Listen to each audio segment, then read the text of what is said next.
Hey, good morning, everybody. This is Brittany with the Seniors Blue Book, and this morning we have the privilege, if you haven't seen yet, we are live with Allstat, the team from Allstat. So everybody say good morning. Good morning. I have Carmen, the administrator, and he's going to introduce the team here. We all know and love Melissa, but we also have Renee, and so we'll kind of learn a little bit more about your team. But this morning you're not doing this from an office, you're at the Florida CNA Skills Center. Yes, we're live from the Florida CNA Skills Center in beautiful downtown Sarasota. With me is Melissa Earl, Allstat's Director of Client Services. Good morning. And Renee Lusser, who is the Office Manager Director for the Florida CNA Skills Center. Awesome. Well, I'm excited to have you all. Joining us as well. Yeah, I see. I'll go ahead and take that, this is my time to introduce. This is one of my family members. This is Mrs. Smith, right? Or maybe Mrs. Jennings. We can do that. We'll change it. And Melissa made a joke before we went live that they just need a little more volume in the hair, and then they would really be part of my family. Absolutely. Well, thank you so much for being here this morning on Seniors Blue Book Live. I'm always excited to have the Allstat team. This morning, why don't we kind of start with Carmen? Do you want to talk a little bit about the home health side, the background on Allstat, and just some of the differences between private duty versus Medicare home health? Sure. We really appreciate you coming in and visiting with us. It's nice to have a conversation with you. Just for background, Allstat has been in business for over 30 years locally. I've actually been the administrator for over 28 years, so we have a lot of longevity in the company. There's a few things that make us unique. One is that we literally answer the phone 24 hours a day. We also do as little as 1 hour of care at a time and up to 24 hours a day. We specialize in long-term care insurance processing for clients. And we also have a specialty in dementia and Alzheimer's patients. We're the first company in Sarasota that was certified through the Dementia Care and Cure Initiative program. That's through the state of Florida. So we're very excited about that. Melissa and I are both members of that task force in Sarasota County, so that's been great. The Florida CNA Skills Center is owned by Allstat, and as we talked earlier, it basically is a school to prepare students to challenge the state's CNA exam. That's the purpose of the school. So to give you some background on all of that. We're different than Medicare because Medicare typically provides skilled services following hospitalization or coming out of a rehab to kind of help people with recovery. We do more day-to-day personal care, help with bathing, dressing, transferring, getting to the bathroom, meal preparation, light housekeeping, doctor's appointments. So we kind of fit together with Medicare. We work closely with Medicare agencies because we don't do what they do and they generally don't do what we do other than sometimes providing bathing assistance. So it's a good partnership that we work together. Absolutely. I do definitely, I keep laughing about little Smith in the bed there. I think it's amazing that you guys have this as a part of your company. So I'm excited to learn more about it in just a few minutes. Let's kind of jump into COVID. Let's talk a little bit, of course, the elephant in I've been hearing the elephant in the Zoom, which has been cracking me up. But let's talk a little bit about COVID and just over the last, it's going on, I guess, 7 months now. What are some of the new precautions and instructions, the testing process for employees, PPE? What are some of those things that have changed, Carmen? Yeah, I mean, there's obviously a lot of challenges, but there have been challenges for every business and industry. I mean, but it's been an interesting process. Currently, the biggest challenge, I think, coming into COVID in the first place was testing because a lot of our staff work in hospitals and nursing homes. We were required to be testing every 2 weeks, but there were difficulties in getting appointments and getting test results back quickly. Melissa worked really closely with the Department of Health and a lot of the testing sites trying to optimize the path for staff to go. And at this point, we've gotten a really good system down where we can get staff in and out and be tested. A lot of the facilities that we work with have also been super supportive and, they're testing some of the staff that are in their facilities on an ongoing basis, which has been really helpful. But also, PPE, we need to provide isolation gowns and gloves and masks and face shields and goggles, depending on what's needed. both for our staff, but also sometimes for clients to make sure that they feel safe and comfortable as well. I think at our office now, I think we have 4 different kinds of face masks, depending on personal preference for employees. Everybody likes a different type. But there's a lot of things that I think that, that has been helpful in, keeping everybody safe, and limiting their exposure. What about the use of automation? It seems like that would help minimize the exposure to staff, to the office, to clients. The great thing, we actually utilize a system where staff get their assignments and all the information related to patients, including photos and so on, and do all their clinical notes and documentation on their smartphones. And the beauty of that has been that it really minimizes their need to come in the office, both to get assignments and to drop off paperwork.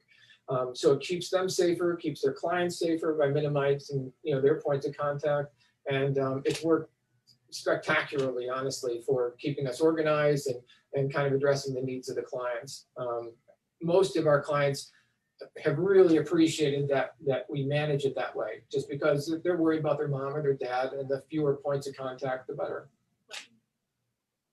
Absolutely. And I know, with people having I guess there is definitely a general fear of moving into communities or making a change, during all of this. I know they've recently opened up and lightened some of the restrictions for visitation, but have you guys seen any changes in the increase of people staying at home and receiving the in-home care? Well, it's been interesting because there have been greater demands for care in general, but I think for a couple different reasons. Like you pointed out, some of the facilities up until recently have had restrictions on family accessing their loved ones. So a lot of places have contacted us to, work as a surrogate for them to go in and visit mom and make sure their mom and dad are taken care of in the facility. They also there's been kind of a greater demand because the people have had restrictions themselves. They might not want to travel, or they might not be traveling as often. So where they might have come to visit once every few months, they're not as comfortable doing that. So they've hired us to go in under those circumstances. And I think you kind of alluded to, there's some concern about trying to avoid hospitalization that's unnecessary. So a lot of times they've had us come in to, maybe mom has some issues and they don't want her to fall and have to go to the hospital for a non-COVID related issue. So they, if she can be, at home and be more comfortable, makes them more comfortable out of state. So there actually has been a demand for, home health services. Ironically, there's also been a shortage of staff. I think some staff members, for their own safety concerns, have, cut back their time or stepped away from services, or they may have a family member who's also sick, and they, or has some condition they think, they want to really avoid exposure to COVID. So it's been a challenge, in that regard. There was a shortages of staff before COVID, so it's only kind of amplified that a little bit, as far as what's needed in the community. And then on top of that, a lot of the facilities that did do training, including ourselves for a period of time, we shut down services, and even the state testing facilities were closed. When they did reopen, they were testing fewer people at a time. So it's harder to get people into the market. But yet there's this call to action. People have a sense that I want to help in the community. We see that a lot. I know Renee gets calls from people who are, I want to get in, I want to help people. What can I, how can I do that? And so that's exciting too. Yeah, and that kind of leads us right into, let's kind of dig into more details with Renee and yourself about the Florida CNA Skills Center there. Okay. Well, as I say, Renee is their office manager and she's the director of the school. We have teachers that are here. We have several hospital beds like we have set up here with dummies so that people can practice live on what they need to do. No, that is Brittany's family member you just offended there. You call it a mannequin, not a dummy. Oh, Melissa, thank you for that. That just made my day. She's too pretty to be a dummy. She's always... It kind of looks like Ron Weasley from Harry Potter. I'm just saying. See, what happens a lot is when people can come and take the course, and we offer the course daytime, nighttime, weekday, weekend. And what it does, like we were talking earlier, the state of Florida has a program where somebody can challenge the CNA test, and there's a written portion and a clinical portion. Usually people do very well on the written portion. We were talking about this earlier, but where people typically fail the test is on the clinical portion. There are 22 specific skills that the state identifies, and they can randomly choose 8 or 9 of them on the exam, and you have to do it exactly as it's identified from the state. So the purpose of the school in the Florida CNA Skills Center is to focus on those skills. So a teacher will demonstrate the skills with the mannequin. They will then have the student do it, and then the student is provided with a DVD with a video of every specific skill. They then can practice. They can come in and use our secondary bed and practice, and then sign up, once they finish the course, to take the CNA test. And that process, we help them sign up for the test. They have to wait for an available date, take the test, and then they have to wait for their score, and then they can be working as a CNA. So it's a pretty quick process for them to go through, and it really helps people who are interested in changing careers, want to help out, but don't have a lot of time to devote to, a long course of study. Definitely. And let's bring up safety a little bit. So when you talk about obviously providing these classes, have you had to kind of reduce the size of your classes, but obviously still keeping that opportunity alive? Sure. But let's talk a little bit about that. And then also are you teaching students about COVID and the safety of using PPE and universal precautions? Are you kind of focusing on that more so now? Yeah, absolutely. I mean, I think we were talking with instructors, when COVID first started, we closed the school initially, and then we kind of, talked with the instructors, and Renee had some specific thoughts about what we should be doing. And we kind of start the class now with instructions on, obviously COVID is alive and well, and we need to be conscious of that. And they're, involved in that are greater protections for PPE, use of masks, use of gloves, universal precautions, infection control, all those things kind of really focused at the beginning of class to make sure people understand the importance of that. Again, some of them are coming because of a call to action that they want to help because they know this, this environment exists and they want to help. So they're really anxious to learn those precautions, and it really helps drive the class then. Definitely. Did you want to talk about any of your corporate partnerships that you have with Allstat? Sure. Part of the structure of the school, once we purchased it years ago, we started establishing some partnership programs, and we have some programs where facilities will send personnel that they've identified to go through the course. We'll have them trained through the course. We'll then help facilitate them getting their CNA certification, then they go back to the facility that they came from. We have some other partnerships where a facility will contact the school and basically sponsor employees. So they will say, we'll pay for part or all of their tuition if they agree to work with us for a period of time. And those have worked out great. We just try to be creative to get people through the process. And part of our goal is to find placement for people. We want them to be able to find placement in the community. Some of them choose to work with Allstat, which is great, and that's a great avenue for us to continue to draw excellent employees. But some students want to work in a hospital, they want to work in a facility, and so we try and facilitate that. And these partnerships, kind of help guide them into a path that we know they'll have mentorship programs and support programs that we're not just sending them out into the world without having some assistance.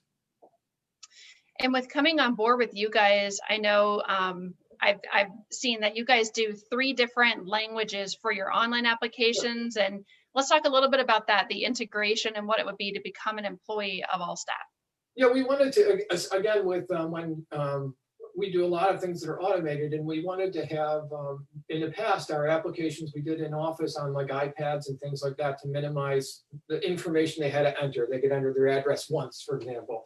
But with COVID, we thought, this is a great opportunity to kind of go a step farther and have these applications online.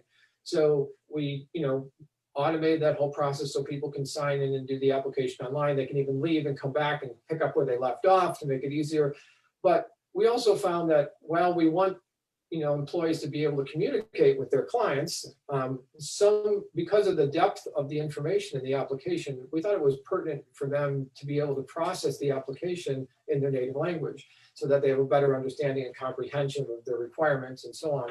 So we provided in English, in Spanish, and in Creole to make it as easy as possible. And then, as I say, their time, then they do come in the office if they fill out an application, but then it's mostly to get their ID tag, to do an orientation for us to assess their skills and so on, and then to explain how to use the automated system on their phone, again, to minimize their future exposure to everybody. So it's been a very good system all the way around. We even have it set up where Renee can have potential, employees fill out applications in the school while there's breaks and stuff. We try and have as many avenues as possible to make it simple for the students. Awesome. Well, you guys are amazing, and I love the integration of the CNA school and everything you're doing at Allstat. Melissa, it's always so wonderful to see you specifically because I've known you for now. Can you believe it's been like 8 years since I moved here? We met. I know, it's crazy. I just want to say one quick thing. I just really want to brag about Carmen. When COVID came, there was not a manual or handbook of how to really get through this. And I just think that we're so fortunate at the CNA school, Allstat, to have his talent, his computer skills, to be able to make adjustments, notify our employees immediately of any health alerts, contact tracing. We added a questionnaire. Every time an employee signs in, they have to answer the question, put in the temperatures so we can assess their risks and everything. So Carmen has been working diligently. And when I say diligently, he has put in so much time and effort to make the employees efficient and the office staff and everything like that. And he has worked above and beyond to even keep us safe. So we've half of the employees in the office have been working remotely so that if there was any outbreaks that we can kind of switch back and forth. But I think that Carmen is an incredible administrator and he is really talented with his skills to really make the best experience for the employees and our patients. So I'm very proud of him, and we appreciate all of his hard work for everything he does. Yes, he really, everything. I was talking to one of my competitors and she's like, how are you tracking all this COVID stuff? And I said, oh my God, I don't want to tell you this, but Carmen has come up with a system where I go to the employees, I go to the patient, I can click on the employees and I get a data sheet that tells me who has to be COVID tested. And she's like, oh, Carmen is the best. And I said, honestly, I know he's the best. He really is. He has that reputation. Sometimes he rolls his eyes at me, but he always gets the job done and says, and then it's very grateful. I think that we're all trying to do the best to keep everybody safe and happy and working hard. So we appreciate Carmen. Thank you. Yes. Very good. Yeah, Ed, you definitely have that reputation, Carmen, and so does Allstat. That's you guys all have brought that to the table. So thank you for all you're doing and serving our seniors and their families and the community. Renee, it was so nice to meet you, and of course, I'll put all the contact information in the in this post. And so if anybody wants to go to the CNA school, they'll get to work on a family member of mine. And I think you should name him Ron. I do think he looks like Ron Weasley the most. And I could come up with a million more jokes, but I really appreciate our time together this morning, learning more about what you guys have been up to and the success that you guys have had during the COVID. So thank you so much for being here. Thank you very much. Thank We you, appreciate Brittany. your time. Have a great day. You too. I'll see y'all later. Okay. Bye.